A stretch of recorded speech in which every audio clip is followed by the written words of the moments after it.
I was leaving, the waitress locked the door and said with a nervous laugh, "Promise you won't pass out." I stopped mid-step, my hand still wrapped around the cold metal handle. The cafe, which had been buzzing with chatter just minutes ago, was now eerily quiet. Chairs were flipped onto tables, the espresso machine hissed its final breath, and the lights had been dimmed to a soft amber glow. Outside, rain streaked down the windows like hurried fingers trying to get in. Moments like this always make you realize something. Some stories only make sense if you stay till the very end.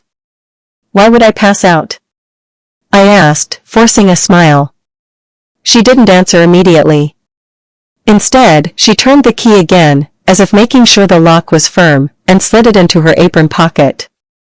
Her name tag read Lena, though the corner was chipped, like it had survived one too many rough days. "Because everyone does," she said softly. I laughed, but the sound felt wrong. Too loud, too sharp. "Everyone?" Lena finally looked at me. Her eyes weren't playful or dramatic. They were tired. And scared. "You shouldn't have stayed this late," she continued. "I tried to rush you, but you kept writing." I glanced down at the notebook in my hand. I hadn't even realized how tightly I was holding it. I'd come to this cafe every night for the past week, hiding from my apartment, from the silence, from thoughts that refused to sleep. Some people listen to stories to pass time. Others listen because they're searching for answers. The cafe was the only place that felt normal. "What happens now?" I asked. She walked behind the counter and pressed a small button near the register. Somewhere beneath the floor, something clicked. A low hum filled the room. "Now," she said, "you find out why this place never advertises, never has a sign, and never opens before sunset." The lights flickered. "If you've reached this part, it means you didn't rush away. Most people don't." Suddenly, my head felt light, like the air had thinned. I leaned against a chair, my heartbeat pounding in my ears. "Lena. I don't feel so." "I told you to promise," she said quickly, rushing toward me. She grabbed my arm, grounding me. "Breathe. Slow. If you pass out, it gets harder." "Harder than what?" I whispered. She guided me back into the chair I'd been sitting in all evening. The same chair. The same spot. I noticed, for the first time, faint scratches carved into the wooden table, names. Dates. Hundreds of them. "People come here when they're stuck," she said. "Grieving. Lost. Afraid. You don't choose this cafe. It finds you."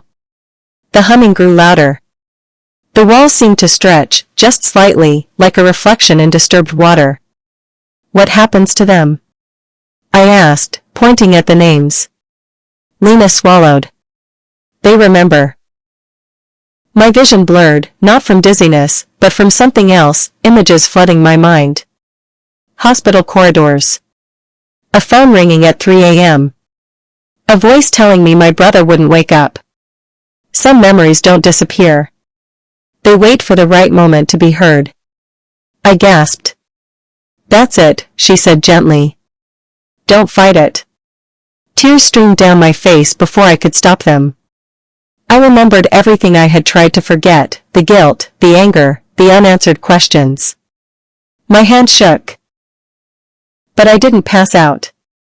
After a long while, the humming faded. The cafe returned to normal. The rain outside slowed to a drizzle. I looked up at Lena. "Is that all?" She smiled sadly. "For tonight." She unlocked the door and held it open for me. "Most people run and never come back," she said.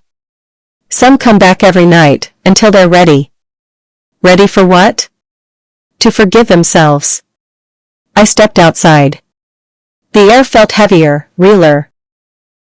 When I turned back, the cafe lights were off, the windows dark. No sign. No name. The next evening, without quite knowing why, I found myself walking down the same street again. And if you're still listening to this story,